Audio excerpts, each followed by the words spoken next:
Sherry.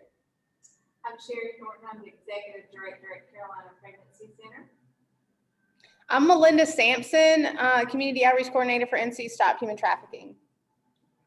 Georgia? You're muted. I'm Jeanette Debs. I'm the president of the PFLAG, local PFLAG chapter. Hey. Sorry, I unmuted now. Georgia Childs with the Pitt County Health Department. Great. Nicole? You're muted, Nicole. Or at least we can't hear you. Hold on. Okay, can you hear me now? Yes. Yes. Hi, sorry, I was on mute. My name's Nicole Dean. I'm a therapist and regional director with Pride in North Carolina at our Greenville office. Wonderful. Miss Minerva. Good morning, Minerva Freeman, Pitt County Family Development Corporation. Venus is here with the Pitt County Sheriff's Office, but she said her mic's not working. And can you click on chat? So I was going to read what her position is, but I can't remember. So Venus Curry, Community Programs Coordinator with the Pitt County Sheriff's Office. So she is in the position that Dasha Lane used to be in. So welcome to Venus. We're glad that you're here with us today. If I could ask those of you that are on Zoom, would you please put in the chat box your name and your organization? I think I've got everybody's email except Venus, if you would put yours in so I can be sure and add you to our list to notify you of future meetings. Thank y'all for doing that. It's your sign in since we're not in person together. So the first thing we always do is we share good news. So does anybody have any good news to share?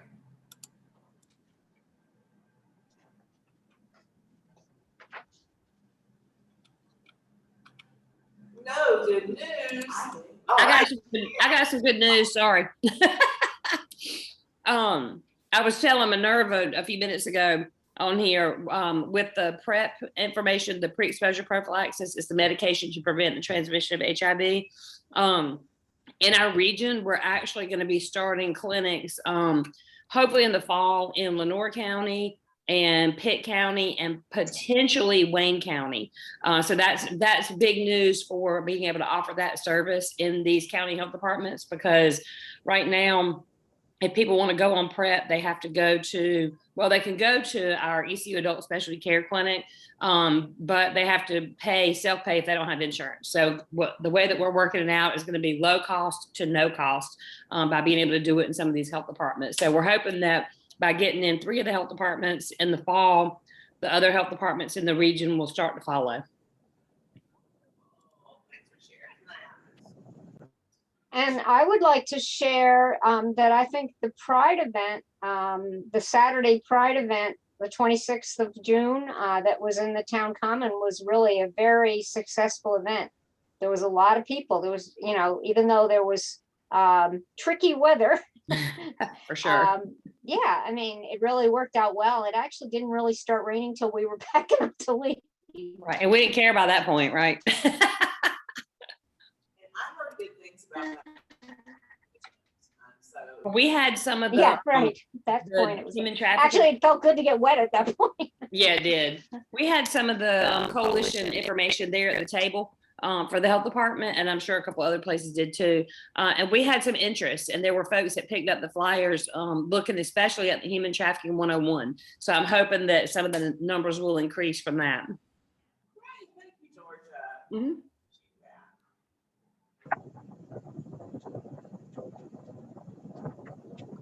Announcing and word may already be out, but Carolina Pregnancy Center is moving, and we're hoping maybe the end of August. We're moving to 209 East Arlington Boulevard in Greenville.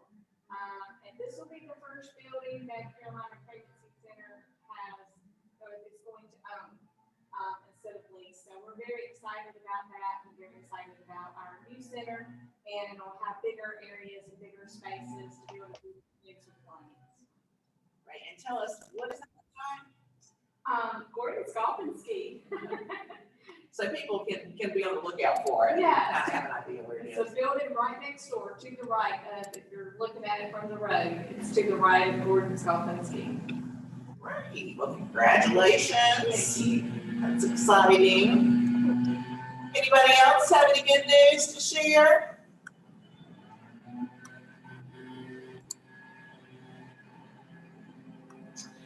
Well, that's all. Thank y'all for sharing. Our PCAT account is currently at $237.33, but I'm about to make a divided funds report. So most of you here are aware that we had applied for funds from the Biden Foundation. We had hoped to have a part-time person to facilitate this coalition, and we didn't receive enough funds for that, but they did donate $5,000 to us. And so we are going to be receiving that next week. I had mentioned this at the last meeting and had, asked for you all to begin thinking about ways that we might be able to make use of that money. A couple of things have come up in the meantime that through the multidisciplinary team, which we'll talk about in just a minute. So one is, well, it all kind of mixes together. So I'm just going to jump in, y'all. So to kind of mix this with our Project FIGHT report, many of y'all know that our case manager, Juliana, has been out on sick leave for some time. And we don't know if she is going to return. So I have been informed by the Project FIGHT director that case manager out of Raleigh was going to be taking over her cases and handling that until another person could be hired if Juliana didn't come back. So I reached out to that person, Emily. She's been to a couple of our PCAT meetings via Zoom. I reached out to her on Monday and said, could you make a report from Project FIGHT for us at our meeting on Thursday? And her email response was that Tuesday was her last day with Project FIGHT. So we don't have a case manager, and as best I can tell, don't really know when we will have it. I have reached out to the person who is called the lead case manager for Project FIGHT in North Carolina, and just haven't heard back yet from that person. I was asking her who's going to be covering in Pitt County. My guess is she hasn't responded because she doesn't know at the moment. So I wanted y'all to know that we don't have a case manager at the moment, and as soon as I am aware that we have someone covering our area, I will of course let you know. But what we talked about in our multidisciplinary team meeting is that is going to leave a gap, because not only in terms of the case management piece, but Juliana was able to provide a lot of resources through Project FIGHT. She would provide emergency housing and buy clothes and food and take care of those immediate needs for survivors. And we don't have an organization really to fill that gap. And so we were thinking that these $5,000 from Biden could help fill that gap. So if there are other nonprofits, who are interacting with survivors, who need to provide resources to survivors and don't have those funds, that these funds can be used. And I have talked to the Biden Foundation person, and she has said yes, that would be an acceptable use of these funds. So I wanted to let everyone know that, so that if you are interacting with the survivor and there are needs that need to be taken care of, please let us know and we will get these funds to you. We are, of course, gonna have to account for these funds, so we're gonna need receipts and that kind of stuff, but the funds are available. So I wanted to let you know that, and we will be receiving them next week. To sort of complete the Project Fight update, Project Fight is somewhat of a, well, first of all, let me back up, those of y'all who aren't familiar with Project Fight. It's basically a project of the Salvation Army. It is their anti-human trafficking arm. And here in North Carolina, what that means is that they have several case managers scattered across the state. One in Asheville, I think one in Charlotte, Jacksonville area, and of course the Triangle area, and then one here in Greenville, usually. So they've got a lead case manager that is sort of above them, and then there's someone above her, the Project Fight director, that takes care of, oversees the case management, training, everything about Project Fight for North Carolina. Well, that person just left. Left last week. So things are in a little bit of flux at Project Fight right now. So I just wanted to be honest about that. And again, as I find out more,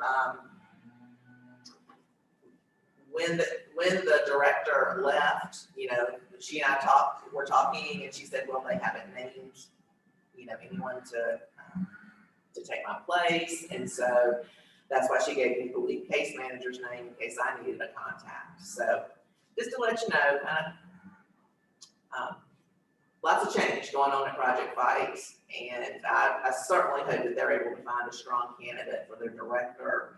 And of course, also for our local case manager, because we got really spoiled by Juliana because she cared so much about her clients and just went above and beyond to be sure they had everything they needed. So I will update y'all as I can on that.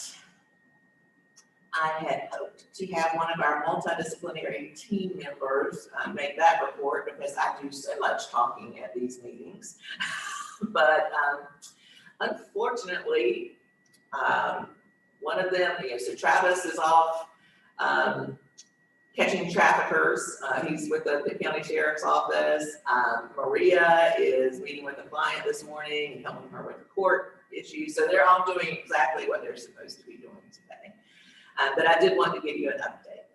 So most of you know that we have here in Pitt County a group that was referred to as the Rapid Response Team. And when those were created, there are several across the state.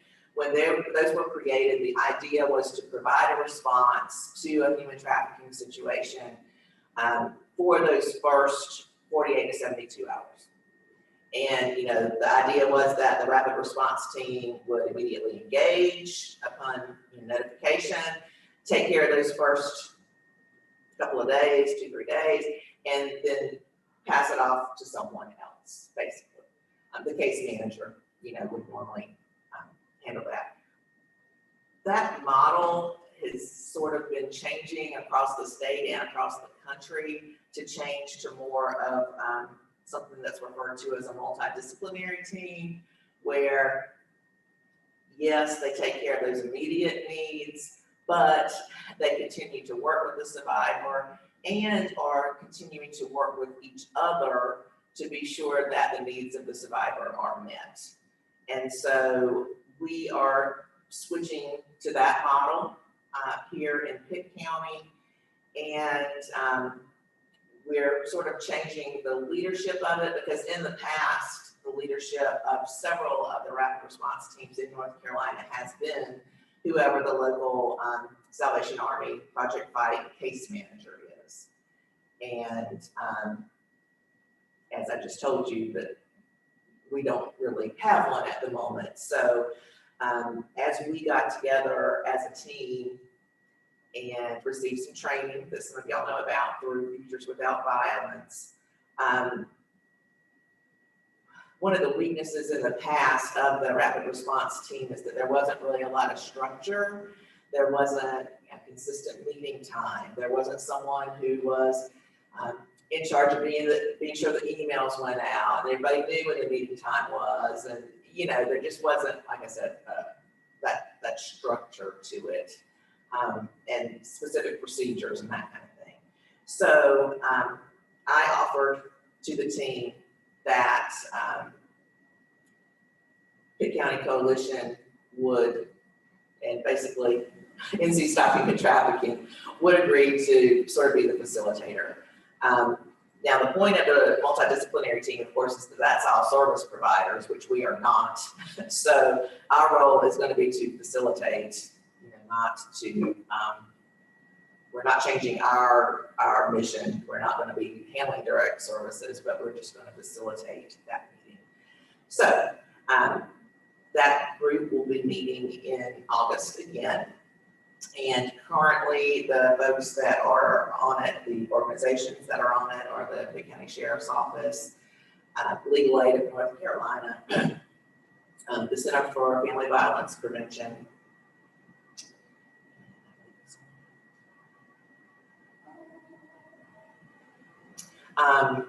Real Crisis Center, and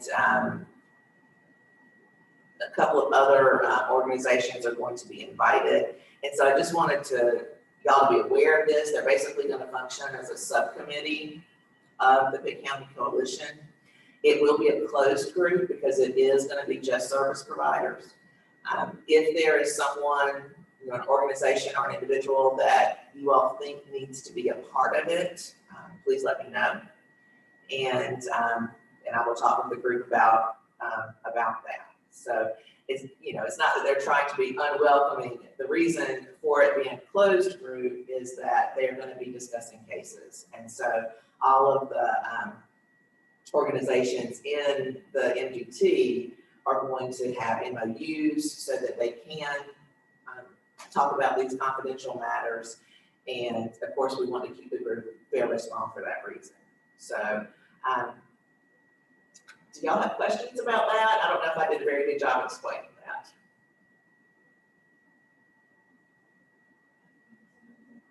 What?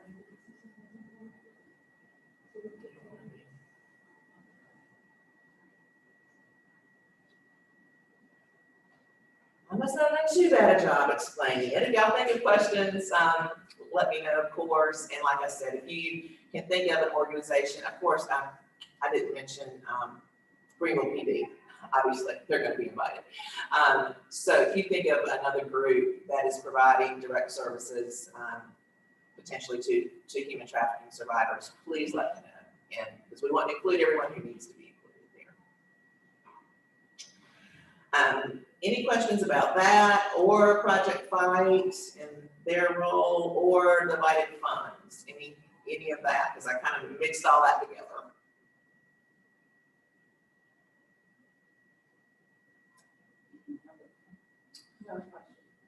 Melinda says I nailed it.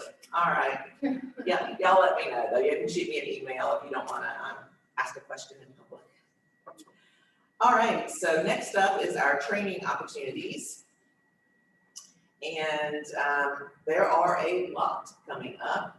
And we are excited that we are back in person for some things. So you will see on here several human trafficking 101s. And it's kind of odd, but they're all at libraries for some reason. So we're doing one in LaGrange. We're doing one here in Farmville, and then the other one is in Snow Hill.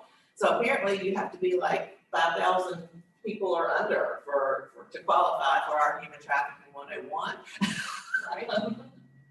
Just kidding, of course. We made it. We would love to be back having 101s also in the Greenville area. So if y'all know of a place that would allow us to do that, please let me know. Shepherd Memorial still has not opened their meeting rooms and does not know when they will. So if you have a place to offer where we can have a 101, please let me know. Several of these on here are, a good number of these on here are webinars from other groups. There are several from us. The next one that NC Stop is doing is how porn causes harm. And so that one discusses how porn harms the consumer of porn as well as the performers in pornography, how it harms relationships, and then how it harms society at large. And one of the topics we talk about is, of course, addiction. Yeah. Anything that you wanted to point out, Melinda? Did you want to say anything about the posting one? Because I know you like that. Oh, I love it. Can y'all hear me? Okay, cool. The cozy one is next week. It's all online and it's free. So all you really have to do is sign up for it, and you can sit in on a lot of these sessions that talk about commercial sexual exploitation, like across the spectrum. So it's not just going to be about, a lot of it is trafficking, but it's not just about trafficking. It's about the commercial sexual exploitation through many industries, tech platforms, trauma stuff that they'll cover as well. Anyway, you can look at the lineup, but it is really a very good conference, and because it's virtual, it's more accessible than it was when we went to Washington, D.C. However, it's kind of not the same. So I personally just want to go to Washington, D.C. for it. But now you have the opportunity to see it yourself with your own eyes on your computer for free. So the cost is pretty cheap now too. And I realized that I used an acronym there, and that's never a good idea. So it's the National Center on Sexual Exploitation. It's their annual conference, and they put a real focus on having survivor-led programming. So as you look at the list of presenters, many of them will be talking from personal experience. So it is a super good conference. If you do, however, want to go to Washington, D.C., there's one that didn't make the list yet because it's not until November, but Shared Hope International, who many of you will have heard of, their conference is going to be in person this year, and it's going to be in D.C. in November. So we'll be sending out more information about that. That is also an excellent conference. They also really focus on having survivor presenters. So if traveling out of state to a conference is in your budget, then please consider that one. Anything else on here we need to mention? Yeah. So there's also another conference that didn't make the list. It's in September in Raleigh. The North Carolina Human Trafficking Commission is having one. I think it's the second week in September. But that is both of these are actually in our newsletter. You know how we always have that list of the events at the bottom of our newsletter? Both of those are there.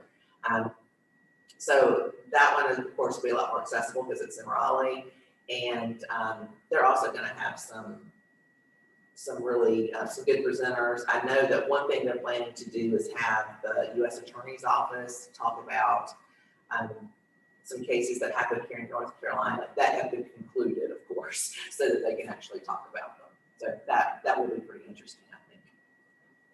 Is there anyone here who knows of trainings that would be of interest to us in the human trafficking movement that we don't know about yet?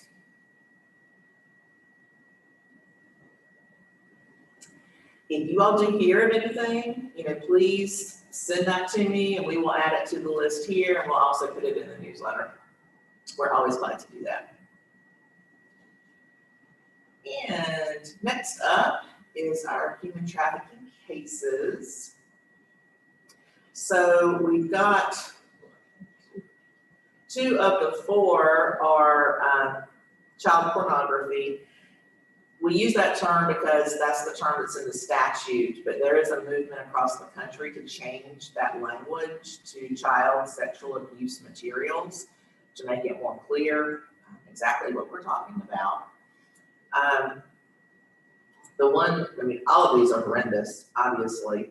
The second one on the first page there, this guy had admitted to exploiting people back as far as the 70s. Horrible. So he got 30 years. So for him, that's a life sentence since he's 72. And then the other one I'll just point out is the one in Johnston County. This man trafficked a woman and a minor at the same time and got sentenced to 35 years. So I imagine that y'all, like me, appreciate seeing these significant sentences for criminals exploiting vulnerable people like this. Are y'all aware of other cases that were maybe in the news that we didn't happen to see that you would like to share?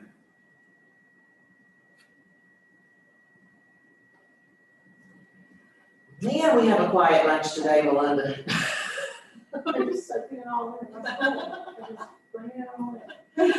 When you do see a case in the news, if y'all would shoot an email to us just to be sure that it doesn't fall through the cracks for us, and that because what we always will do is put it on our social media and we'll add it to this, and then we have one newsletter a month where we put the cases of the previous month. Because as y'all know, we want to keep it real for people, so we want to continually keep the cases that are happening in real time in front of the public so that they're aware that yes, human trafficking is happening here and it is something we need to be working on. All right. See, I don't like these meetings where I'm the only person who talks. But normally, as most of y'all know, we have a speaker, an outside speaker. This month, though, I really wanted to share with y'all about an exciting initiative that's happening across the state. We are creating a North Carolina demand reduction task force. And I thought there might be some of you that would be interested in that. So I'm going to share basically a training, an information session about that.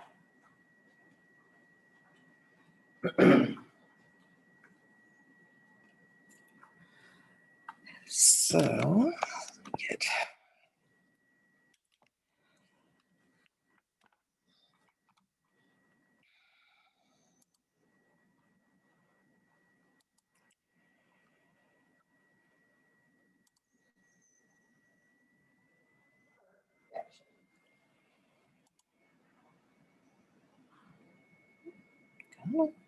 Wake up. There we go. So, can y'all still hear me?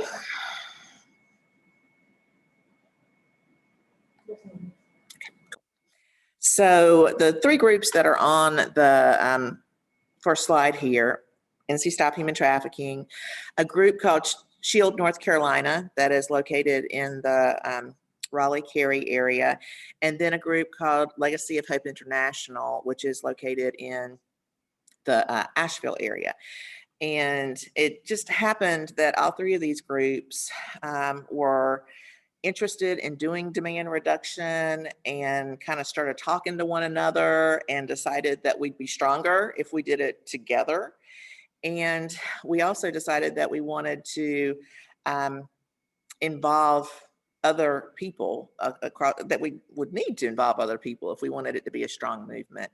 And so what we did is invited a lot of state government agency stakeholders, as well as a couple of businesses that had been involved with anti-trafficking work, to an information session. And that went well. The agencies that we invited were, Department of Public Safety, Department of Labor, North Carolina Council for Women and Children, so, and some others that I'm not remembering off the top of my head, Office of the Courts, and that went pretty well. And so then we decided we needed to talk to all of our colleagues across the state in the anti-human trafficking movement. And so we invited, there's a list that the North Carolina Human Trafficking Commission keeps on their website that has a list of everybody who is working in this field in North Carolina. So we invited everybody from that list to an information session to invite them to join with us. And the information I'm about to share with you is the information we shared with those two groups to try to get them on board. So here are my colleagues and partners. The first two up there, Nicole and Nikki, are both with Shield, North Carolina. And then Bryn is there at the bottom with Legacy of Hope.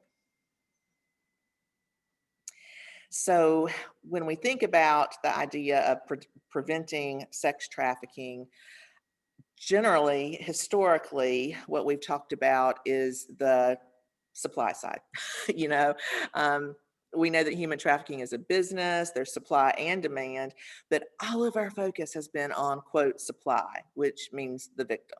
So we've concentrated on reducing vulnerabilities of the victim.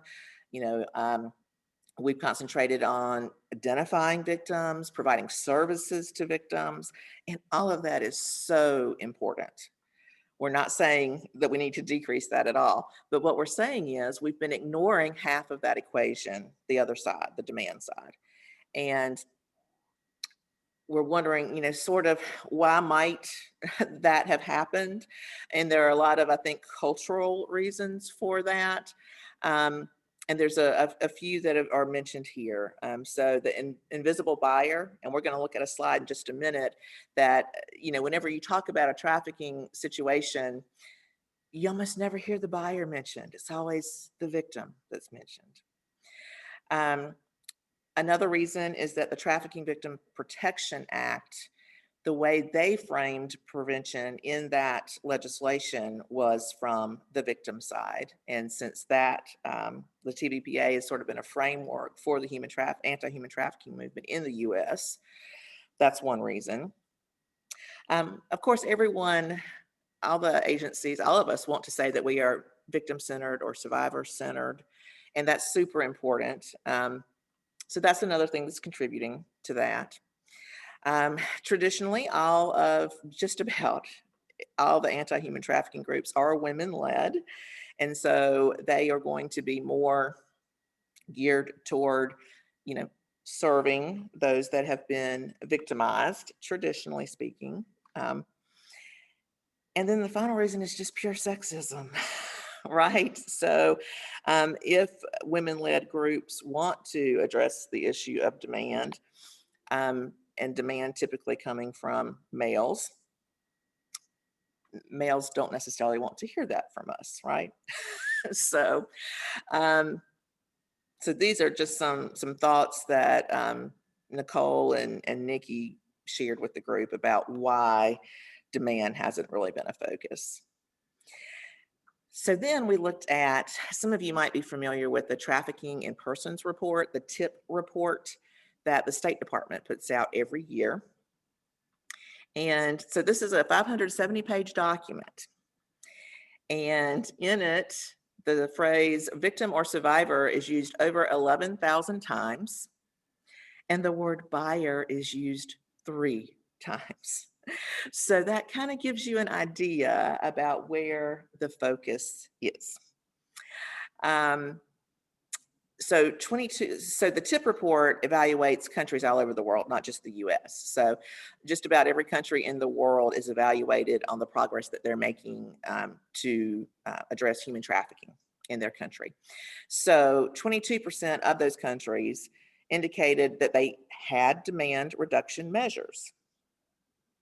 None of those 22%, none of them included treatment for the sex buyer. About half of them were awareness initiatives. The other half also implemented policy and prosecutions.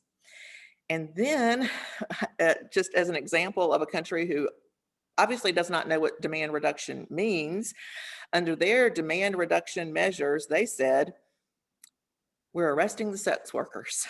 That's our demand reduction. So obviously, it's not just a US problem or a North Carolina problem. The issue of not addressing demand is a global problem.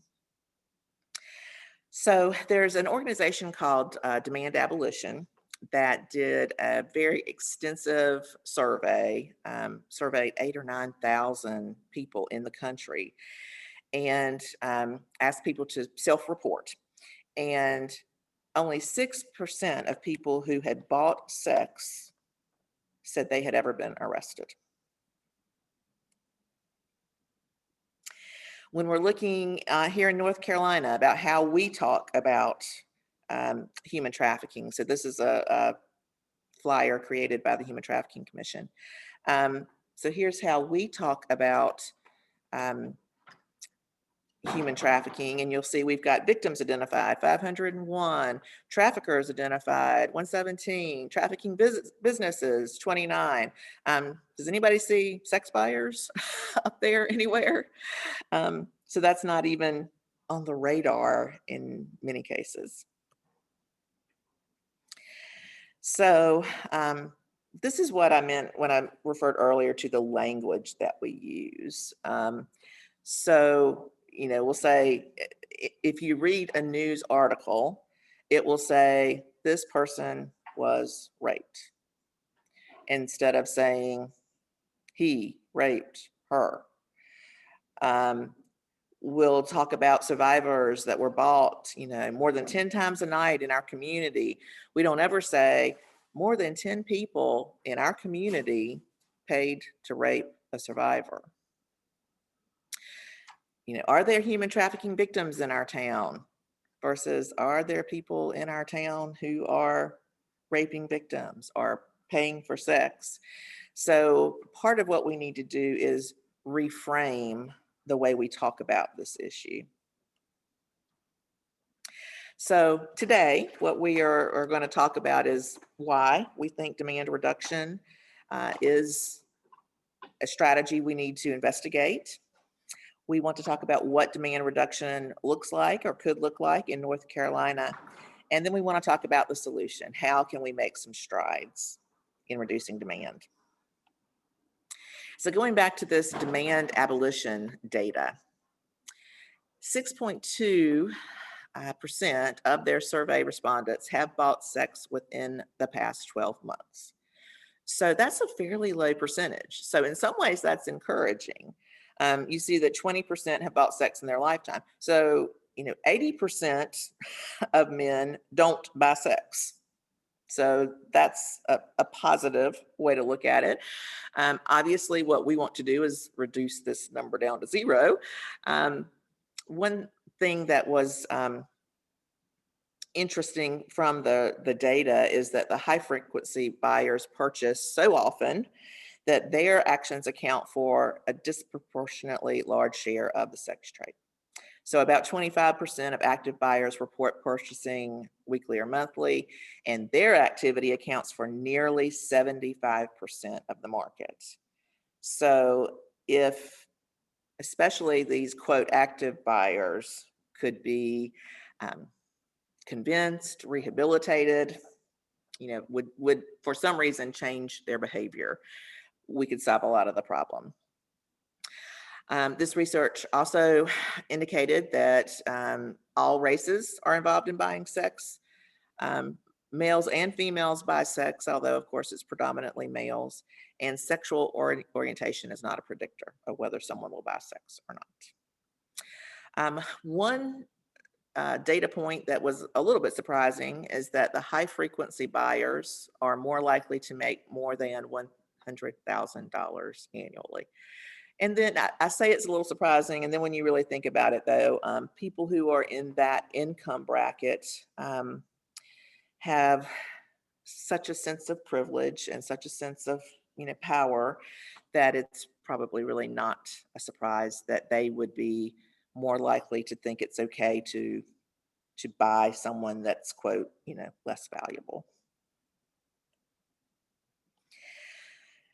So looking at some North Carolina data, if we're trying to, if we try to basically extrapolate the data from demand abolition, and we say that 6%, according to them, of males are high frequency buyers, what that means for North Carolina is 176,000 males would be high frequency buyers. And typically, you know, according again to the demand abolition data, 25% of those active buyers account for 75% of the market. So we're looking at 44,000 people. So we have 44,000 potential high frequency sex buyers in North Carolina. That's a fairly significant number. So what we know is that the demand for sex is what drives the market. If we didn't have any demand, we wouldn't have a market for sex. We wouldn't have people out recruiting victims to sell their bodies to the buyers. When we don't address the issue of demand, we are perpetuating that culture, tolerating this behavior. One thing that was significant too is that 1/3 of active buyers strongly agree that they do not want to do it again. And so some of the proposals in this presentation will address ways to potentially help those people who don't want to do it but have compulsive behaviors. So what does demand reduction look like already in North Carolina? What's being done, who's doing it, what are the barriers to getting involved? So we sent a survey, and by we, I mean Shield North Carolina sent a survey to all the North Carolina anti-trafficking groups to sort of find out where they are. And so things we ask are, are they already doing demand reduction? If not, do they have plans to do it? Please tell us what you are doing if you are. If you're not doing anything, would you like to in the future? And, if you're wanting to do it and you haven't, what are the barriers that you have experienced? And so we got some really good data from that. And I'm going to show you, skip that one for just a second. So this is a map that shows, as you can see, only, it's 3 counties, 4 organizations that have demand reduction initiatives aside from public education. So they're doing something that is more in depth than education. And then when we look at this map, the purple dots are counties in which groups are doing public education. So purple is education work and red is something more involved than that. And so you see the efforts are fairly well scattered across the state, but there are a lot of gaps. So there's certainly a lot of room to involve other organizations. So I'm going to get back to this other slide for just a second and tell you a couple of different methods that have been used to try to reduce demand in other states. So there is what's called a cyber patrol. And what happens in that case is that an organization would put up basically fake ads offering, selling sex. And when a sex buyer called the number, then a trained volunteer would answer the phone and talk to them in a non-confrontational, non-judgmental way about buying sex and the harms of it, and ask if they would be interested in resources, in more resources. Another somewhat related one is using chat box, where you place the fake ad, and when a person responds, instead of having a person talk to them, you have a chat bot who talks to them. The advantage of that, of course, is that you can, you can talk to many more people at one time when you're using technology. A John School or a diversion program. I really don't like using the term John to refer to sex buyers because it sounds so harmless and so generic. And so I prefer the word sex buyer. So again, we're really clear about what we're talking about. So these types of diversion programs can mean a lot of different things. There's a group in Chicago that says they have a, quote, John School. And what they do is when they arrest someone for buying sex, they show them a 15-minute video and they're done. There are other areas where there's like a day-long program. There are other areas where it's a 6-week program. So it can be a lot of different things just depending on where you are. Some of them, it is a diversion program in that if a person's arrested, usually first time offense, they're offered this diversion program. If you go to this school, then we'll dismiss the charges.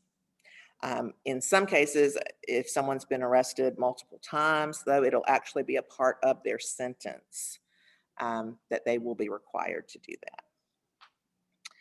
So another big piece of demand reduction would be education. And one important part of that would be teaching people about the relationship of pornography and sex trafficking. And of course, that is something near and dear to my own heart. And we actually have a full webinar on the relationship between pornography and sex trafficking. And we have a webinar that I've already mentioned to y'all today coming up in a couple of weeks about the harms of pornography.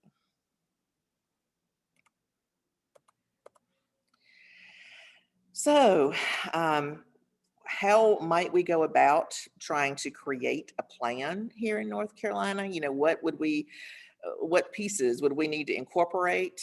And so, awareness, certainly, awareness and education hand in hand, and collaboration.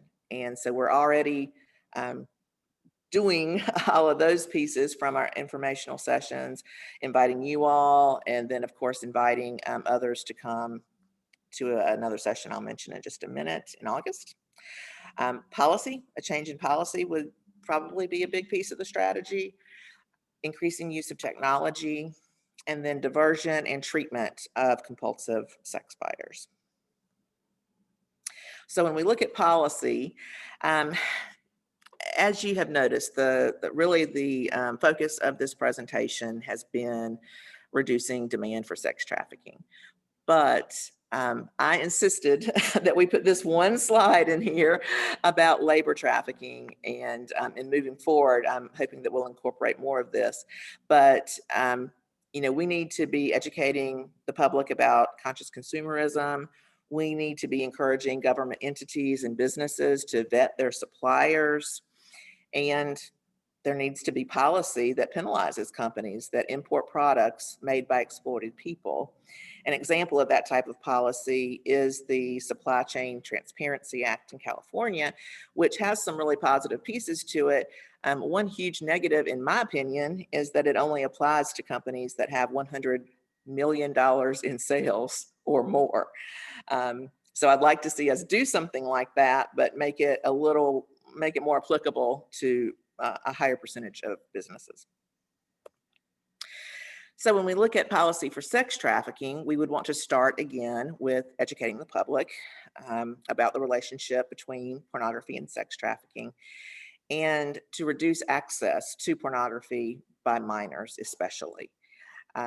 We know that we have, you know, probably 2 generations now that have been using pornography as sex education, and that is certainly having an impact on how their relationships go. So I'm going to go through and just talk about some possible strategies that we could use. The first is here in North Carolina, we have 2 different statutes under which a sex buyer could be arrested. And historically, they're being arrested, well, they should be arrested for what's called patronizing a prostitute, which is exactly what it sounds like, buying sex from a prostitute. But they typically get arrested under solicitation. And the thing that's difficult about that is that's also the charge that is the prostituted person is charged with. So when you're looking at records, you don't know how many of those arrested were the victim and how many were the buyer. So that's an issue with that. However, a few years ago, the Human Trafficking Commission asked the General Assembly to actually change the human trafficking statute so that sex buyers could be arrested under that statute. They requested that the definition of sexual servitude be expanded to apply to buyer conduct as well. And so what happened is they asked the legislature to add the word obtains here in red, which they did. And what's significant about that is that both patronizing and solicitation of a prostitute, both of those are misdemeanors. However, if they get charged under this statute for sexual servitude, it's a Class D felony if the person's an adult, and a Class C felony if the victim is a minor. So one strategy could be to begin arresting sex buyers, charging them with a felony, and hoping that that would be a deterrent. In Chicago, one thing they do is give pretty substantial fines to people that are convicted of buying sex. So you see here for the first offense, they get charged between $1,000 and $1,750, and then it goes up for subsequent offenses. They can also get 6 months in jail and be required to do community service. And note that these fines are used to fund the diversion program and also victim services. Some other things that are done in other places. When a person is soliciting a prostitute from a vehicle, that vehicle can be impounded. You can suspend their driver's license, if they're using a vehicle while soliciting. In some jurisdictions, they have a diversion court, much like drug court that we're more familiar with.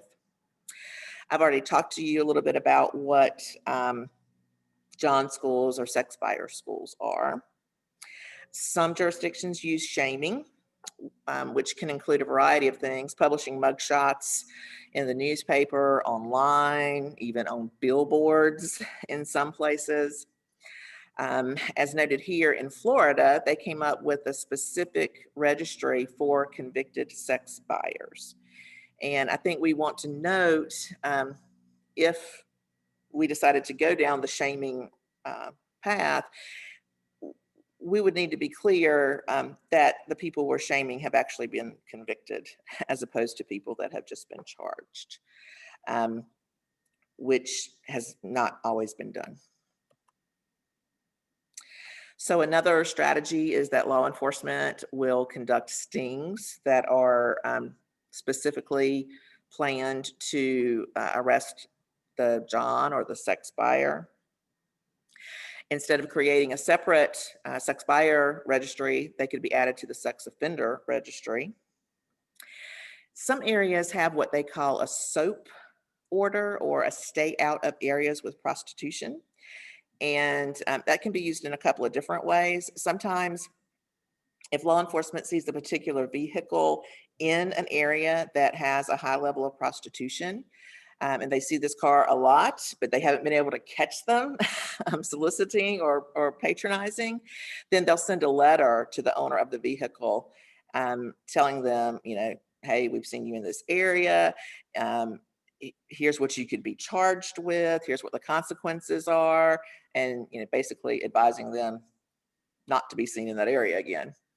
So it can be as a deterrent, or if someone has been convicted of buying sex, then it could be a part of their sentence. You cannot go in this area where there's a high level of prostitution, or you're going to be charged again, that kind of thing. The Dear John letters are related to what I was just talking about. When a car has been seen in an area with high levels. It can also be used when law enforcement has done a web-based sting. And so they've posted these fake ads, and a particular person has gone in and looked at them and been hanging around, but didn't actually commit, didn't actually cross that line where they could be arrested. So what they could do then is, again, send them a letter and say, look, we know you were on there looking at it. You didn't do anything that you can get arrested for, but we know you're out there and we're on the lookout, and here's what the consequences would be. So all of those, I want to stress that none of these are anything that our 3 nonprofits are actually suggesting. This is all research that's been done just to see what is out there, what other groups might have been doing. So these are possibilities, and we might decide some of them would work here in North Carolina and tweak it to work for us. And we might just, some of them we might just throw out and say that that's not how we want to do things here. One thing that the North Carolina Coalition Against Sexual Assault has been researching for several years is this idea of a sex offender management board. And so the idea behind this is to be sure that our frequent sex offenders are receiving treatment, and also that basically somebody's kind of keeping an eye on them, maybe a stronger eye than just being on the sex offender registry. I am not going to go into a lot of detail on this. I mean, I think, like I said, the idea is that they're getting therapy, people are making sure they're getting therapy, and kind of keeping an eye on that group. So one thing that, let's see where this is going. I've already mentioned to you what chatbots and cyber patrols are. The deterrence messaging can be, if you click on an ad, that it would take you to a website that would be about the harms of sex buying, would talk about, you could be buying sex from a sex trafficking victim, that kind of thing. So this organization called CEASE has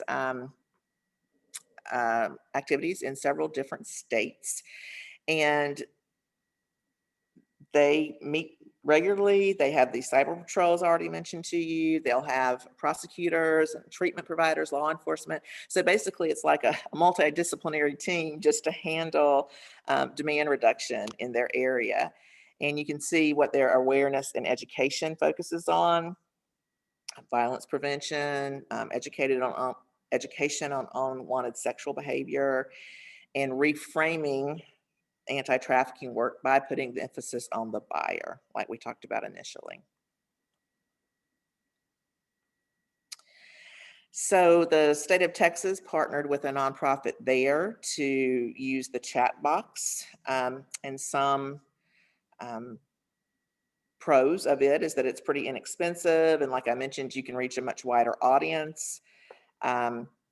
And it can be used to assist other operations, just in conjunction with other things. So you could have some cyber patrols and some chat bots.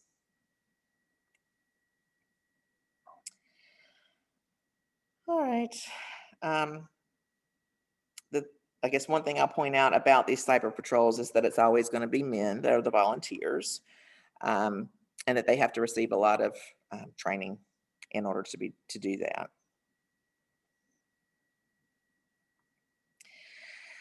So I did want to share with you briefly about another digital project that was done here in North Carolina, and it was called "What Are You Searching For?"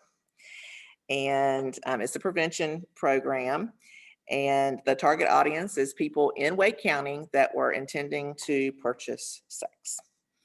And so what they would do is when someone would click on a particular ad, they would get one of these ads to pop up. Men, sex isn't what you're searching for, and what men really want.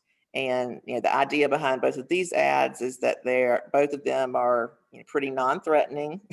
They're not saying you're about to get arrested or you're a scum or whatever. It's a little more subtle than that, and they have the opportunity to learn more there. The click-through rate was phenomenally high on these ads. They were really impressed with this. And then the other thing they did was when people were in particular areas, like where strip clubs were or in a high prostitution area, they would target them with these ads. And again, they had a really high click-through rate. So when they clicked on Learn More, where they would be directed is this group called A Call to Men. I am a huge fan of A Call to Men. They're a group that's all about healthy manhood, healthy masculinity,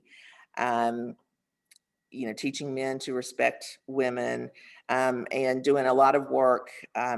They have a curriculum that's actually used in schools, to work with through sports programs to teach boys in that kind of environment positive masculinity. So I think they just do some awesome work. I highly recommend you check out their website.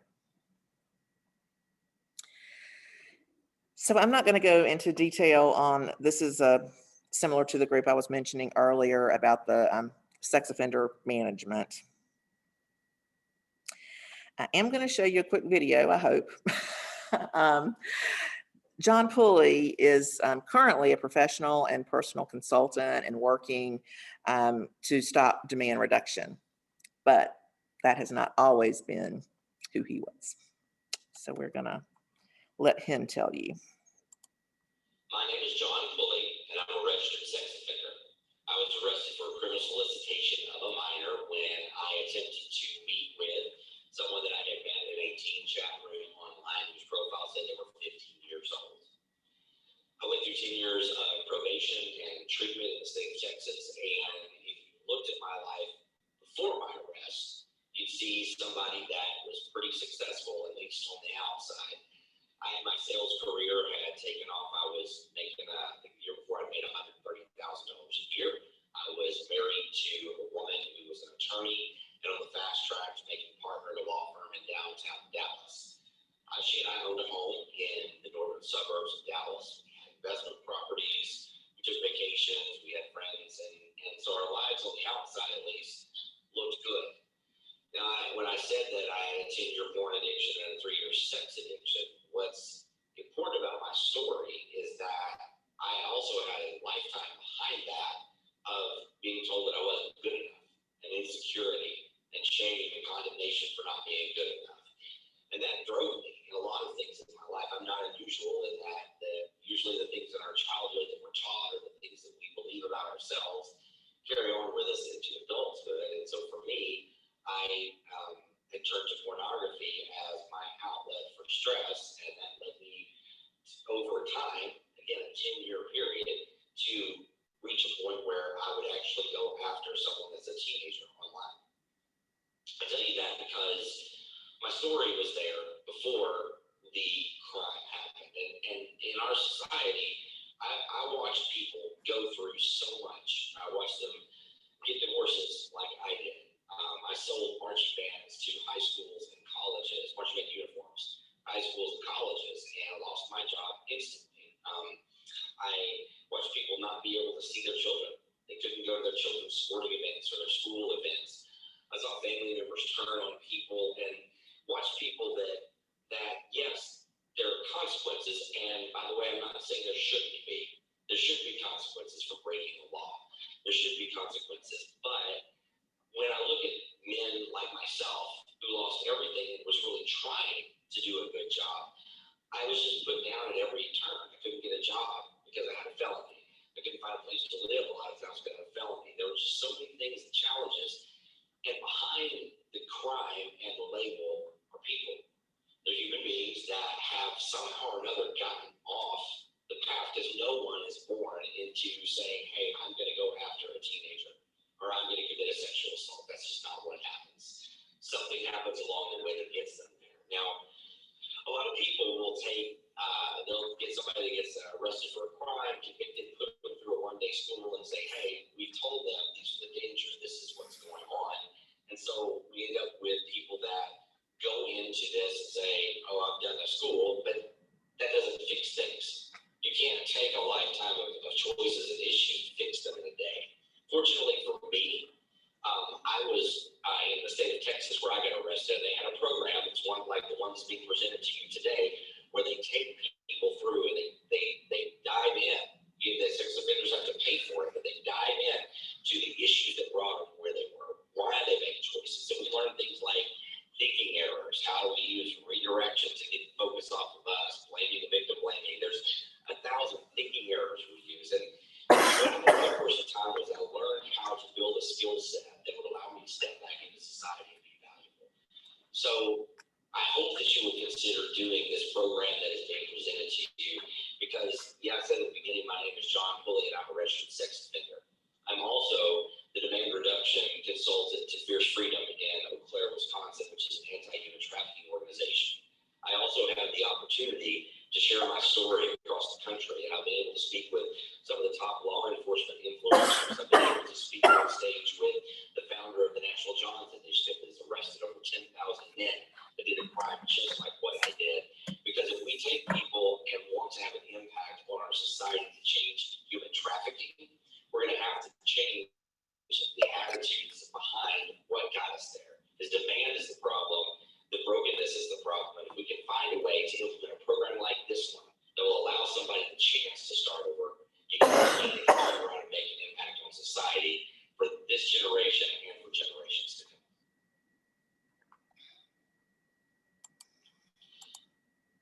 My name is John. See, this is what was happening to me yesterday, Melinda.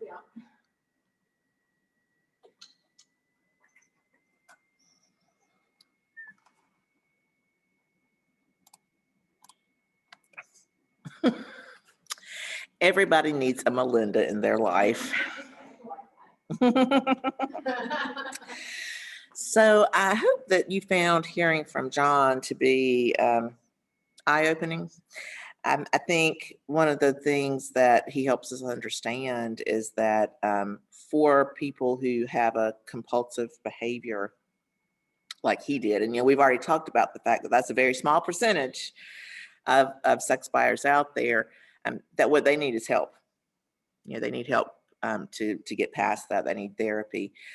So I think it's apparent that we're going to have a multi-pronged approach, a certain strategy to address those types of folks, the compulsive buyers.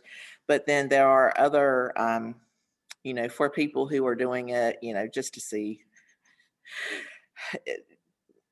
for the thrill of it, whatever, there might be other strategies that would prevent that type of behavior. So we're going to, what we are wanting to do is to bring folks together and figure it out. So one of the questions that we ask ourselves is, what if the 90 plus agencies that are combating human trafficking in North Carolina were empowered to address demand using evidence-informed practices? What if we identified the best practices and, promoted healthy manhood and educated about the realities of purchasing sex and addressed attitude issues associated with the compulsive purchasing, like I mentioned? What if North Carolina actually became a leader and led other states in establishing effective policies? How might individuals and families' lives change if compulsive purchasers had the opportunity to seek treatment? And again, I want to remind you the statistic is the compulsive purchasers are only 6%, but they make up 75% of the sex that is bought.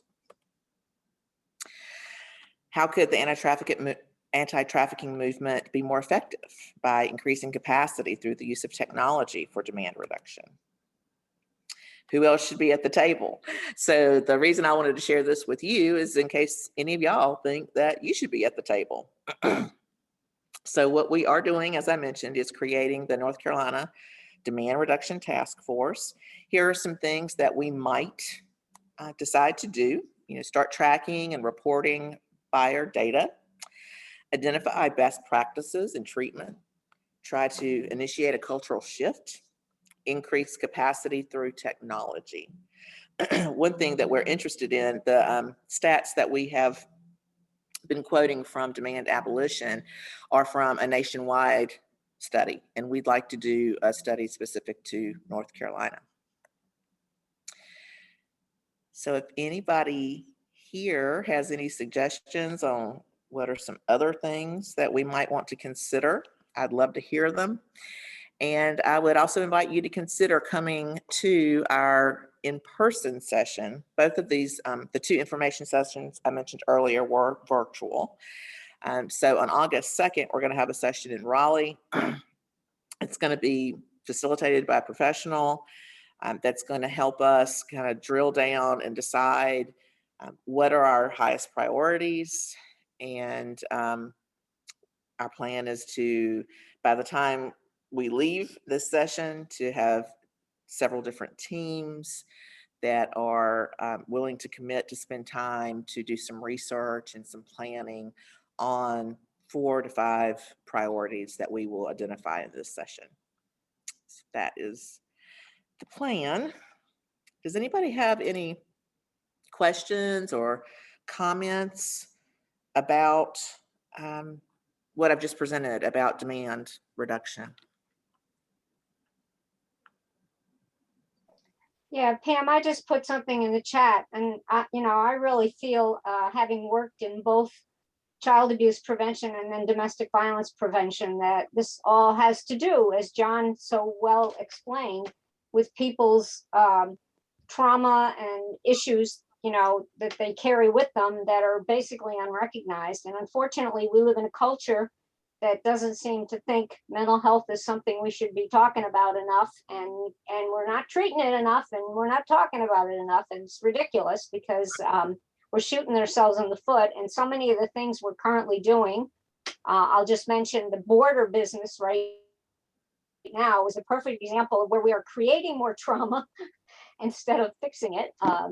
Yeah, anyway, I'm very frustrated by what's happening right now in several areas. And yeah, I just think that what John said is really important. We're not looking at why are people doing these things? What causes, when I worked in child abuse prevention, I've probably told you the story that I worked in the same building as the television station. And in the morning when I had the radio on and I heard that another child died of child abuse, I know that I would be interviewed that day about how could we have prevented this? And, I always said, we need to be talking to people. We need to be giving people the opportunity to talk about what's happening in their lives more than we are doing. So anyway, sorry, I'm getting on my soapbox. Well, thank you, Jeanette. And it's so true. I mean, our society, that they're all about, if you've got a physical injury, wanting to be sure that it can be addressed. But if you've got a mental health injury, so to speak, Yeah. Anybody else have any thoughts or questions? Hey there. Hello. Hi, ma'am. There was a wonderful presentation. Thank you so much. I have a question. I was at the public health planning meeting a couple of years ago, and they pointed out a problem where if you try to address one area of the problem, the same problem leads to worsening of the other areas. So it is like a problem that you cannot totally eliminate the way it is, but you can make sure that whichever other area is going to pop up on doesn't pop up out of control. To give you an exact example, I think the drug and prostitution is so linked together. And any police department you ask, they will tell you this, especially if he's working for narcotics. If they do a raid, they usually sometimes have a lot of complaints, and what they do is they do raids. And if they do raids, there's a lot of panic that goes on for people who walks the street to sell the drugs because they don't want to get arrested. So they have to make money. So they then try to recruit the single moms and the vulnerable girls of population who they can get their hands on, and the prostitution will go up.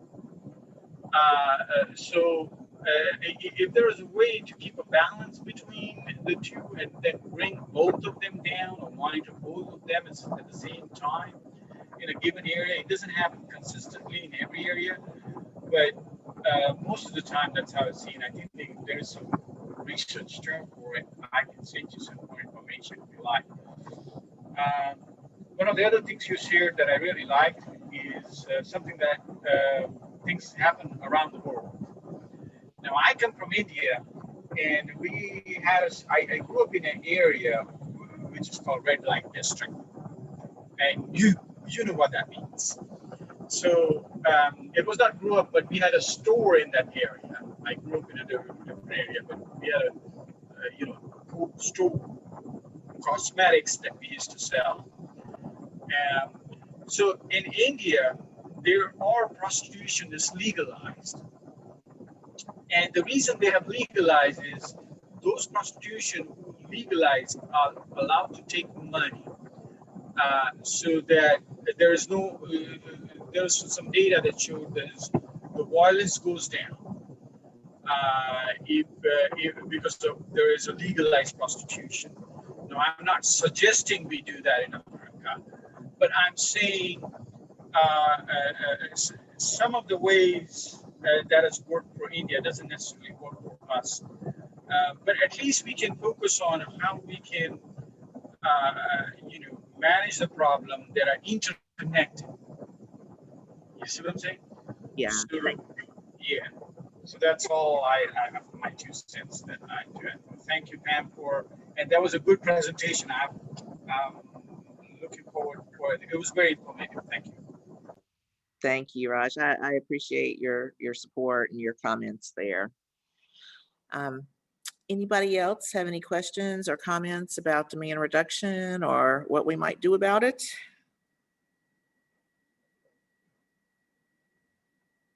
Hey, Pam. Yeah.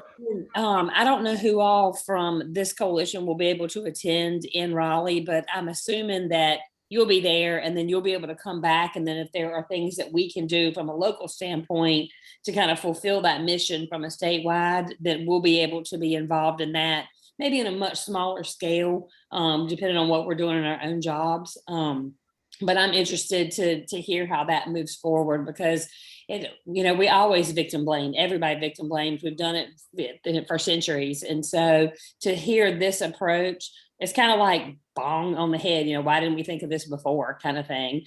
So I'm real interested in finding out what those goals are from a statewide standpoint, and then how we can all kind of filter in and help, at least in our region.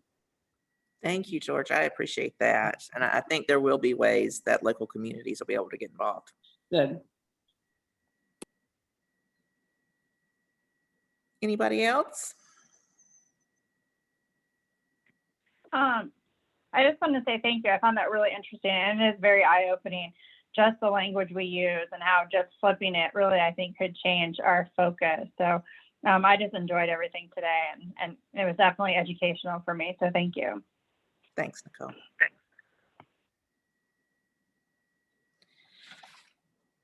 All right. If there are no other comments or questions about that, our last thing on the agenda is announcements. We've had for several months the announcement about the long sleeve drive, so I hope that some of your organizations have been able to support that. I do know that Melinda had a couple to make from Venus. Yes. I also have something to make for the JCs, because they are doing something for a children's home. So it applies. Give me 1 second. I can hardly hear Ms. Curry. Anybody hear this? Or is it just me? You couldn't hear Melinda? If you'll mute yourself, I'll unmute. Can you hear me now? Whoa, whoa. Yes, much better. Thank you. You turn your volume down.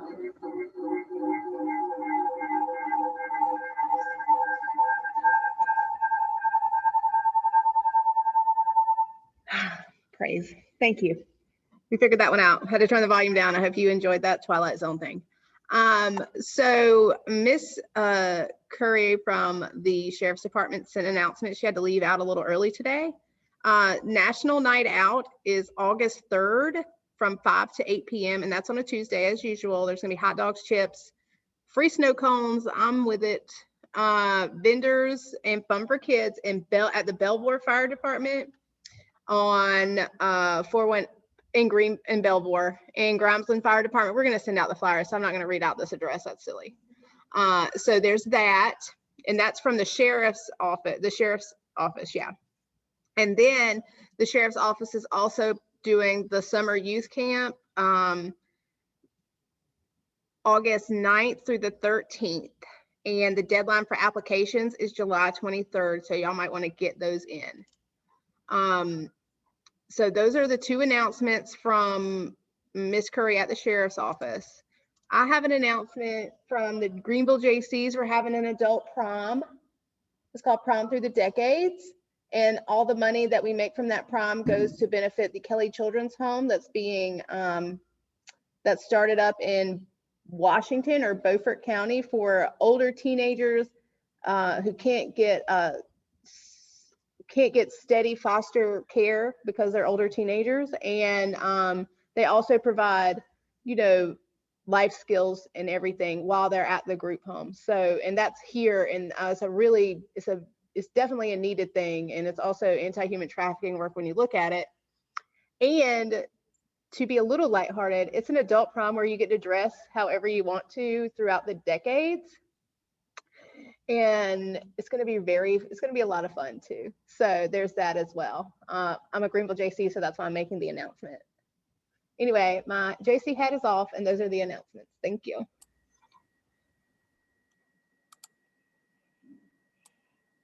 Thank you, Melinda. And I did want to mention too that in the folder that had the agenda in it, there were a lot of handouts, and 2 of those were from Teddy Bear. So there was a flyer there about the Stewards of Children trainings that are coming up, and also about the Circle of Security parenting classes that are coming up. So please take a look at those in the folder and make those available to folks you interact with that could benefit from those. Any other announcements?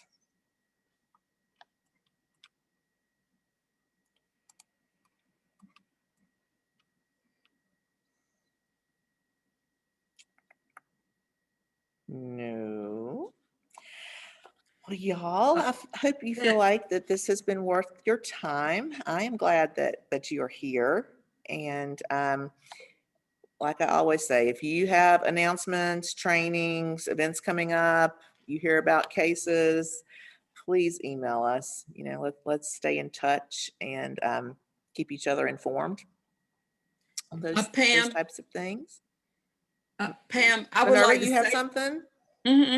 I really hear you. enjoyed. You can't hear me? Ew, I don't know. Can you hear me now? Okay. I wanted to say that I really did enjoy today, especially that I just never looked at it, the other end. You know, we always looked at the victim, but not the ones that's, you know, paying the cash. So that was real good. I really appreciate that. Thank you. I'm hoping we can make a difference by kind of flipping that and paying some attention. That's right. All right. Well, we will send out a recording and some notes from this so that the folks who weren't here can know a little bit about what we talked about. And I hope to see all of y'all next month. Thank y'all for being here. All right. Thank y'all. Thank you.